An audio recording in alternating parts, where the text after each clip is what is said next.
You ever have a moment where everything in your body tells you to leave? Like some primal instinct kicking in, warning you that you're in the wrong place? I ignored mine, and I've regretted it ever since.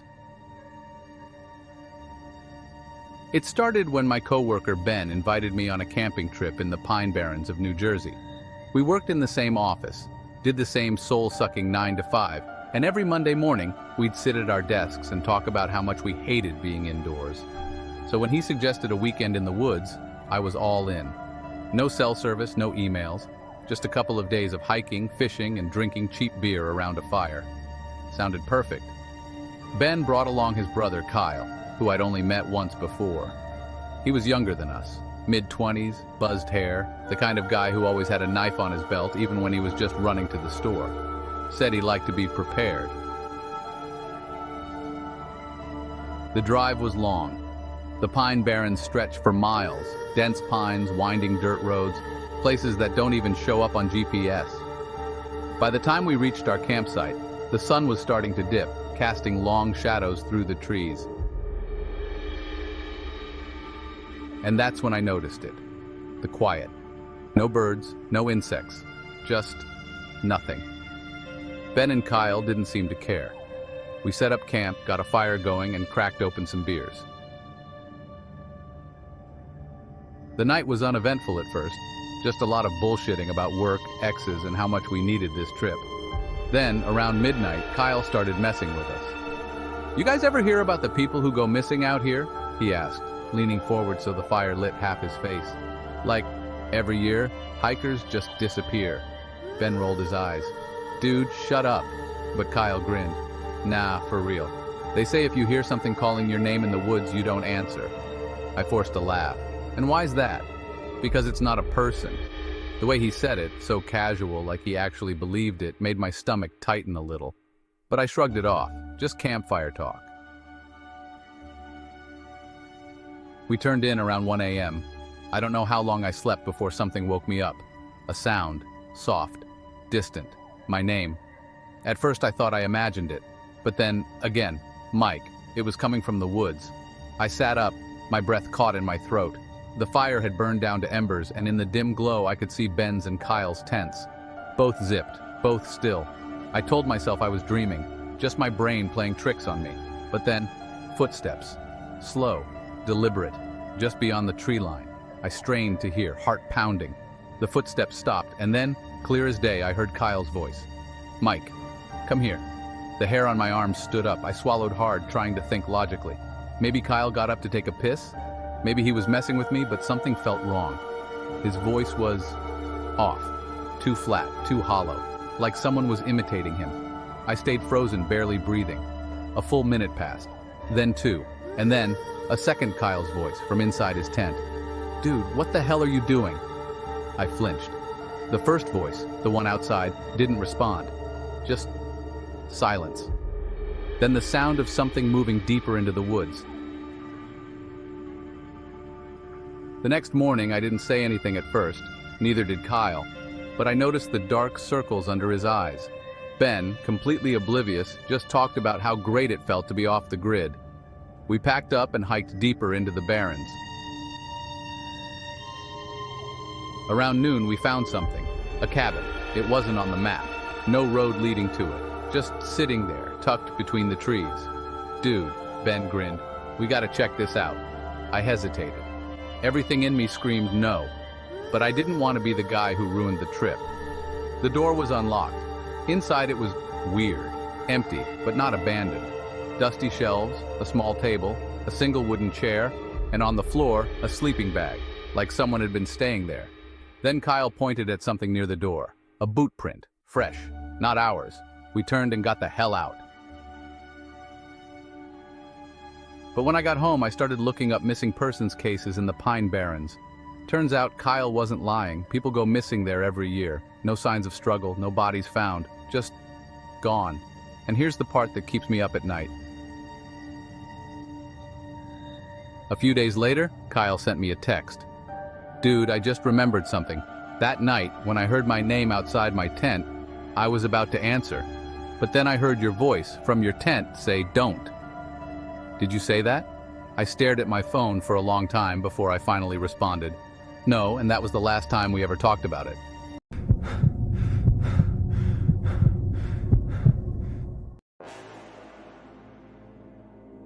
I don't go camping anymore. Not after what happened with Ryan. We were supposed to have a great weekend. Just two guys, a few beers, and a break from everything.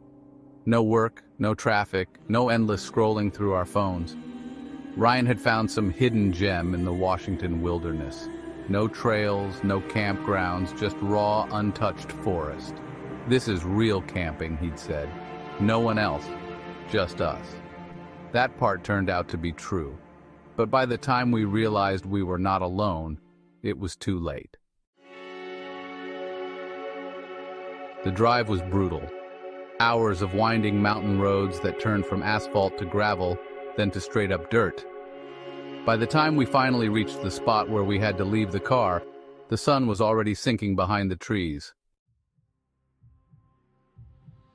I remember stepping out and feeling that first twinge of unease. The forest was dead silent. No wind, no birds, just the sound of the car door slamming shut. Ryan pulled out the map. 2-mile hike in, easy. It wasn't. The trail was barely a trail at all, more like a faded animal path. The trees were massive, their branches stretching high enough to swallow the last bits of sunlight. Every step felt like we were being swallowed up. Then, about a mile in, Ryan stopped. He was staring at something off the trail. There's someone's gear over there. I followed his gaze. Just beyond the trees, half hidden in the brush, was an old blue tent, collapsed, torn in places. Maybe someone left it, I said. But as we stepped closer, I saw it wasn't just abandoned. A sleeping bag was still inside, unzipped. Dirt smeared along the fabric like it had been dragged. Ryan frowned. People don't just leave their stuff like this. No, they don't. We reached our campsite just as darkness set in. A small clearing, surrounded by trees so dense they might as well have been walls. We got a fire going. Ate. Tried to shake off that weird feeling from earlier. Ryan, of course, was unbothered. He cracked open a beer, stretched out next to the fire, and grinned. Dude, this place is perfect. No tourists, no noise, just us and nature. But I couldn't relax. I kept thinking about that tent. Why did it feel like whoever had been there left in a hurry? That night, I woke up to something moving outside. I held my breath, listened, not an animal, not the wind. Slow, deliberate steps. I glanced toward Ryan's tent. His light was still off. He was asleep. Then snap, a twig breaking, close. My heart was pounding. I wanted to call out, but something held me back. Instead, I just lay there, staring at the fabric of my tent, waiting for whatever was outside to go away. Eventually, the footsteps stopped. I told myself it was just an animal, but deep down I knew it wasn't. The next morning, Ryan wanted to explore deeper into the woods. Said there was an old, unmarked trail that led to a ridge with a great view. We packed up some food and started hiking. About an hour in, we found boot prints. Not ours. Ryan shrugged. See? We're not the only ones who know about this place. But I wasn't so sure. Then the smell hit us. Something rotting.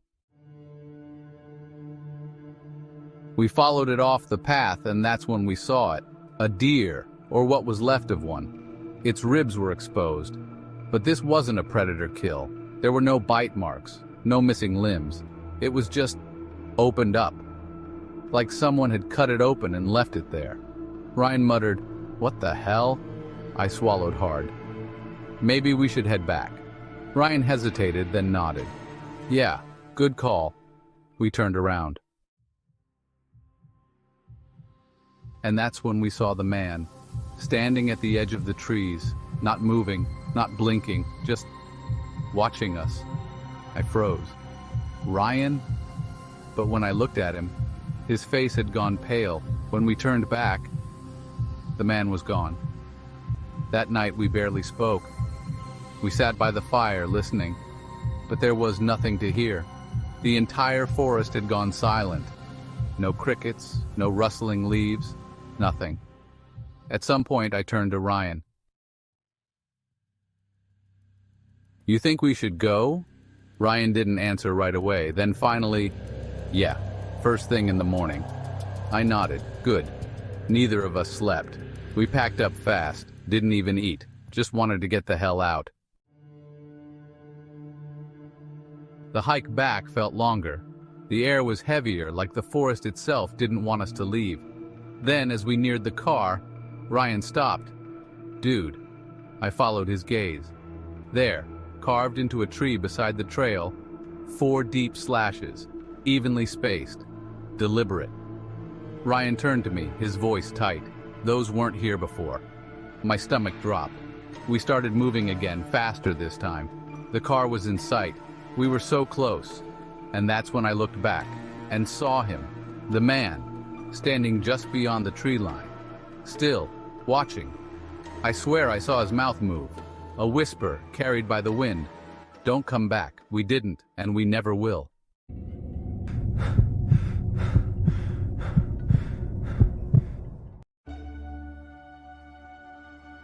I don't tell this story often, not because I'm afraid no one will believe me, but because I know someone will, and if you do, it means you've seen it too. It was supposed to be a simple weekend getaway. Me, my girlfriend Emily, and my 2 closest friends, Josh and Mark. We rented a cabin deep in the Montana wilderness, miles away from the nearest town. No cell service, no distractions, just nature, a cooler full of beer, and a few days off the grid. The drive took almost 5 hours, most of it winding through dense forest. The road leading to the cabin was barely a road at all, just dirt and loose gravel, surrounded by towering pines that swallowed the sunlight. By the time we arrived, the sun was already dipping behind the trees. The place itself was old but sturdy, a simple A-frame cabin with a wraparound porch and a fire pit out front. Inside, there were 2 small bedrooms, a kitchen and a living area. No TV, no radio, just silence. I remember the first thing Emily said when we stepped inside. "It smells old." Josh laughed. "That's just authentic rustic charm." Mark dropped his bag by the couch. "As long as there's beer, I don't care." For the first few hours, everything felt normal. We unpacked, started a fire, and cracked open a few drinks. But by the time the sun had completely set, the woods felt different. The air was still, too still. No wind, no distant rustling of leaves, no chirping insects, just an unsettling, heavy silence. Then came the first sign that something wasn't right. We were sitting around the fire when Josh stopped mid-sentence, his beer halfway to his lips. His eyes were locked on something past the flames. "Dude," he muttered. "Who the hell is that?" We all turned. There, just beyond the firelight, stood a man. At first I thought my eyes were playing tricks on me, but no, he was there, just standing at the tree line, motionless, not moving, not shifting his weight, just watching. "Maybe he's lost," Emily whispered. Josh waved. "Hey man, you all right?" No response. Mark stood up. "Maybe we should..." Before he could finish, the man took a step back. Not like he was walking away, more like he was melting into the shadows. 1 second he was there. The next, he was gone. We tried to shake it off. Maybe it was a hunter, maybe some local checking on the cabin. We even laughed about it after a few more beers. But when we went inside for the night, something felt off. I locked the doors and shut the curtains. Emily and I took one bedroom while Josh and Mark took the other. But I couldn't sleep. Every creak of the old wood sent my pulse racing. And then, thud. I sat up. Emily stirred beside me. Thud. Thud. Heavy footsteps. Slow. Deliberate. Right outside the cabin.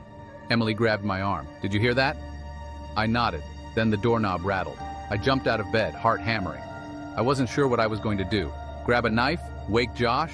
But before I could move, the rattling stopped. Silence. I held my breath, listened, nothing. But I didn't sleep after that. By morning, I almost convinced myself I imagined it. Almost.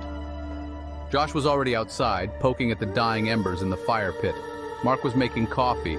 Everything seemed normal. Until Emily said, "Why is the curtain open?" She was staring at the window, the one facing the porch. None of us had opened it. And that's when I saw them, footprints in the dirt outside, leading right up to the window. We packed up immediately. No discussion, no second guessing.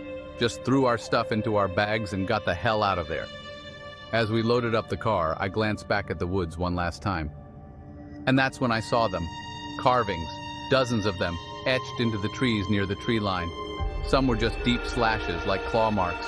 Others were symbols, shapes I didn't recognize. And then, one stood out.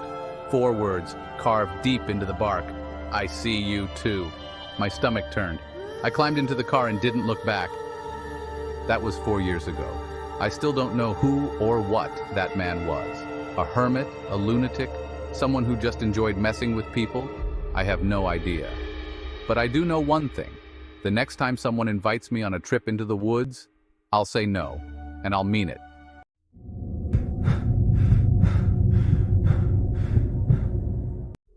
I don't think I'll ever go hunting again. It wasn't supposed to be anything special. Just a weekend trip in the Appalachian woods with my best friend Adam. We'd been doing this for years, heading out every fall, camping out for a couple of nights, and just enjoying the quiet away from everything.